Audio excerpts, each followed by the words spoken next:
Hi dear students, how are you all? Welcome back to online classes, 6th class science chapter 4 water.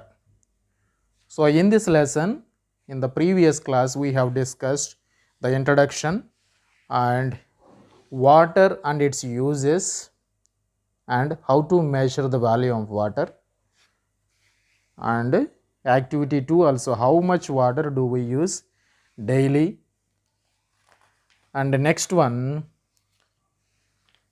where do we get water from? So this is all we have learned in the previous class. In this class, let us discuss how is a well dug and water on the earth, and activity 4, relative amounts of water at various vessels. Let us see. First, let us see activity 3. How is a well dug? Well అనేది ఎలాగా తవ్వుతారు అనేది ఒకసారి మనం చూద్దాం.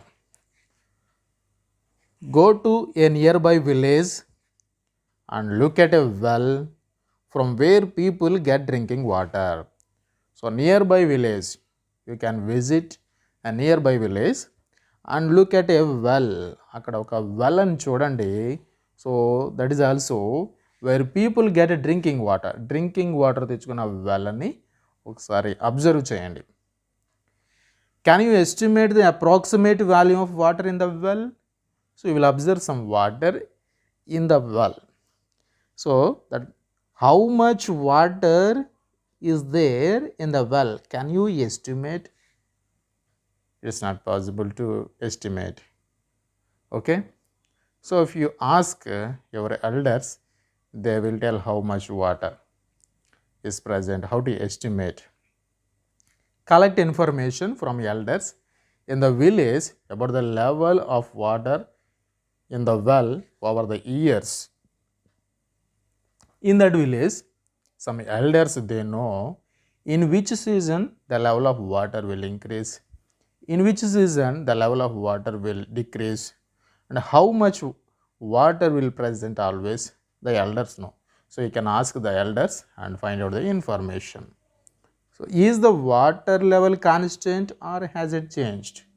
So the water level in the well is not constant. It's not constant. It will change. How was the well dug? If you ask these elders, they will tell how was the well dug. Have you seen a bore well being dug? Bore wells also, it is interesting digging that bore wells. Write the process in your notebook. You have to observe these things and you can write in your notepad. So tapping of groundwater by digging a well or a bore well is a tough job. So digging a bore well or well is a tough job. It's a difficult job. Finding out water in the ground, it's not an easy job. It's very difficult. Many people put in a lot of hard work in this process. In the process of digging a well or bore well, many people work hard. We need to appreciate this and preserve water. We have to appreciate their hard work and also we have to preserve water. And next, water on the earth. We know that water present on the earth. There are different sources of water on the earth. Different sources. We know that what are the sources also. We know that nearly 3/4, that means 70% of the surface of the earth is occupied by water. 3/4, okay, 3/4 of the surface of the earth is occupied by water. భూమిలో 4 వంతులుంటే 3 భాగాలు వాటరే ఉంది. Is this water useful for us? ఈ water మనకి useful అవుతుందంటారా? No. Can we drink the water available in the see?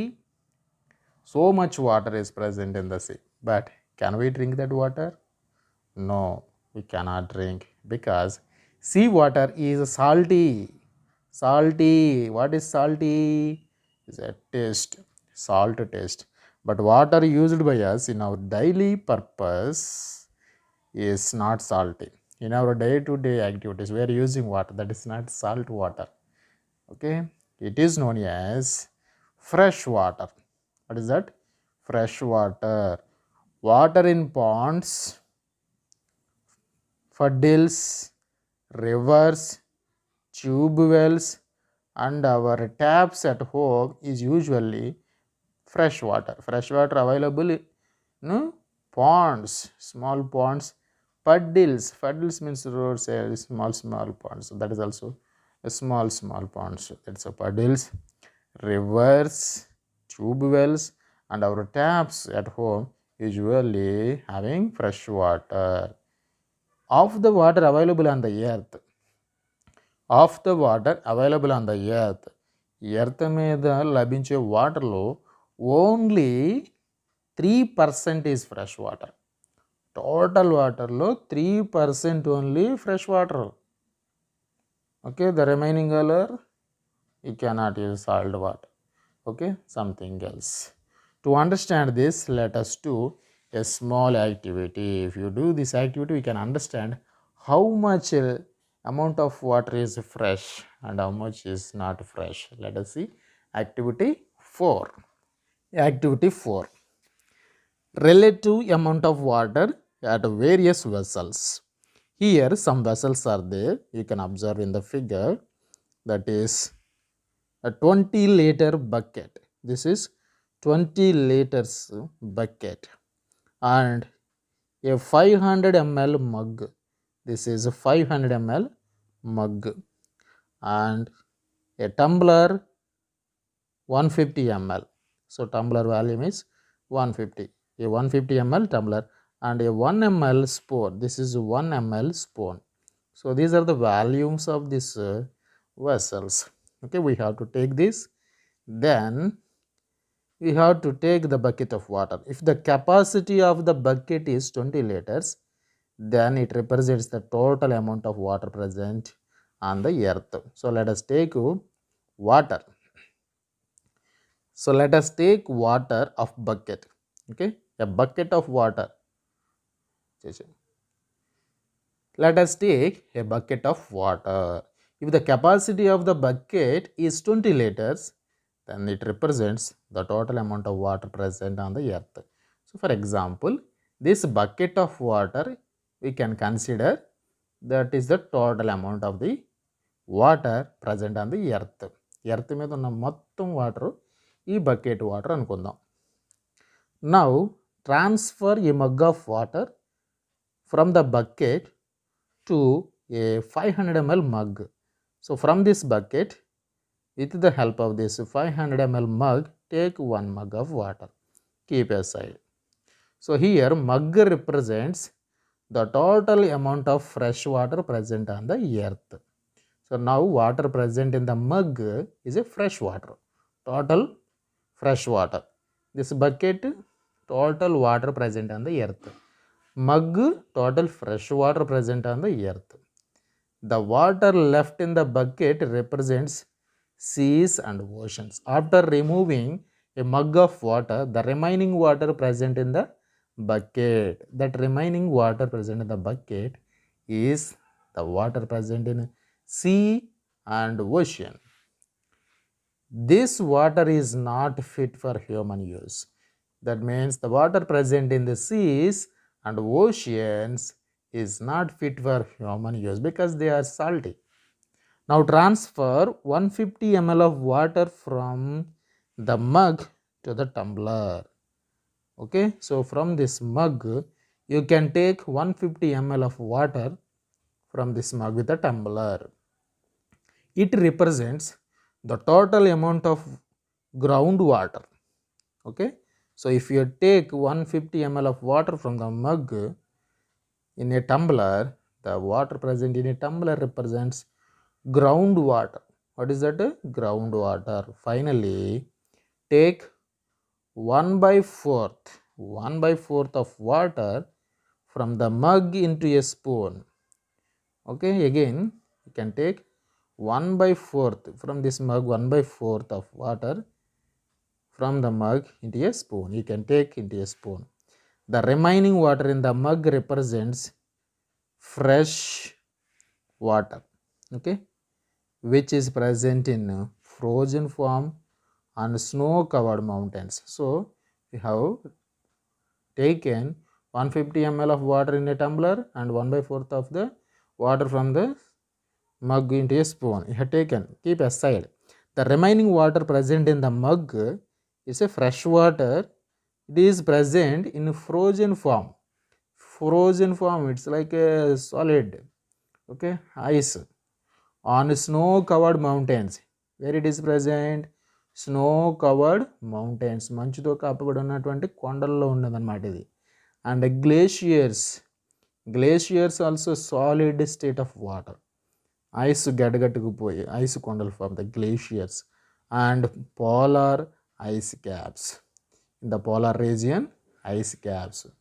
Okay, these are all ice present in that area. It is a fresh water only, but this water is also not readily available for human use because of in its snow and ice state. It is not readily available for our use. Water in the spoon represents the total amount of surface of water. Okay, water in the spoon represents the total amount of surface water which is available in all the rivers, lakes and ponds of the world. So whatever we kept 1/4 of the spoon here kept, so that water represents the water available in the rivers, lakes, ponds of the world. వరల్డ్లో ఉన్న అన్ని రివర్స్లో, lakes and పాండ్స్లో ఉన్న water అంతా కూడా స్పూన్లో పట్టి, అంటే that much very small quantity of water is fresh water. It can be taken as a potable water. Okay, it can be taken as a potable water. So when such a small amount of potable water is available, then we should be more cautious in handling water. So is it not? So that means very little amount of water is available. That is why we have to very careful, very cautious, more cautious. మనం జాగ్రత్తగా ఉపయోగించుకోవాలి. అవునా కాదా? Yes. You have read about the different types of water sources in our surroundings. So in our surroundings we have different sources of water. Already we know that. So how the water level in them? Let us see. The water level in them depends upon rainfall. వర్షం కురిసే దాన్ని బట్టి water level ఉంటుందన్నమాట. Generally we observe that the water level in wells or other water sources go up in a rainy season and down during the summer season. So during rainy season the water level increases in water bodies, that water sources go up, increases, and during the summer season the water level go down, that means decreases. So rain is a common phenomena. We know that rain is a common phenomena. Commonly it happens like air and sunlight in our daily life. In our daily life, how air and sunlight is like a common phenomena, then rain is also like a common phenomena. We generally get more rains in the rainy season. So when we will get more rains in the rainy season, you can write rainy season. Our general observation is that if the sky is cloudy, that means full of clouds, then there is a possibility of rain. Then only there is a possibility of rain. But clouds do not lead to rains every time. But all time whenever clouds are there in the sky, they will not give rain. Sometimes we witness sudden rains. Sometimes we don't expect rain, all of a sudden we will see rain. That is a sudden rains. Why do clouds cause rain? Now question is, why do clouds cause rain? What is the relation between rains and clouds? Why don't all clouds cause rain? Let us see all these questions. To understand about clouds and rains, we need to know first something about water. So let us see forms of water. All of us know forms of water. All of us know that water is available naturally in three forms. How many forms? Three forms. What is that? First one, solid form. We call solid form of water as ice. So ice is the solid form of water. Snow occurs naturally. Snow occurs naturally. This is snow also solid form of water only.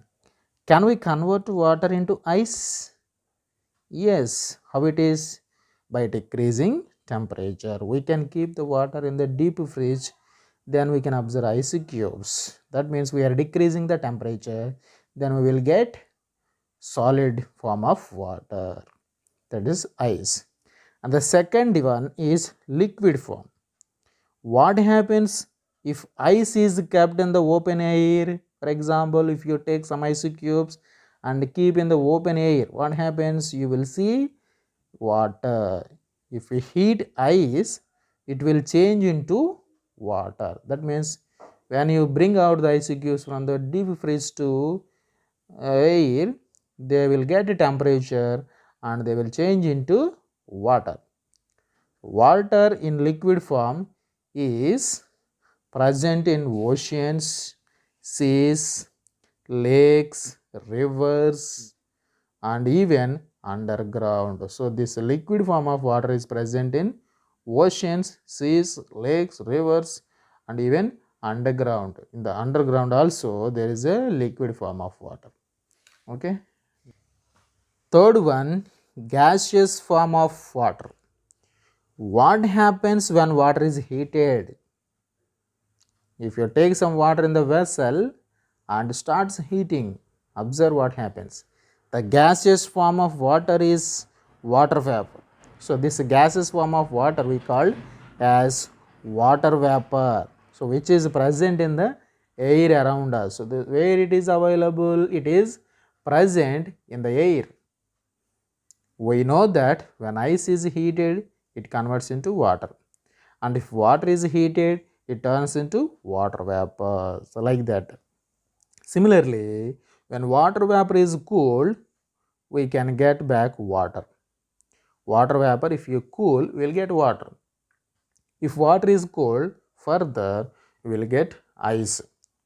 So we understand that these three forms of water are interchangeable.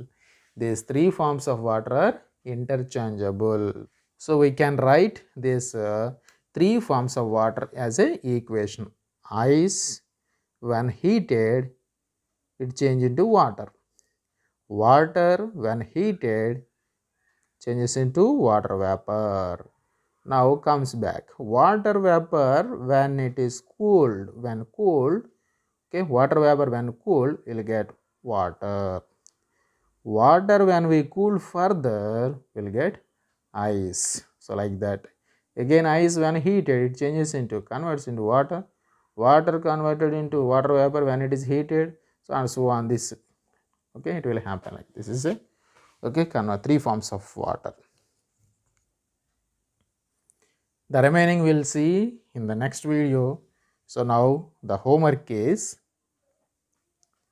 write a short note on forms of water: solid form, liquid form, and gaseous form. So you have to write a small note about this solid form, liquid form, and gaseous form. Thank you.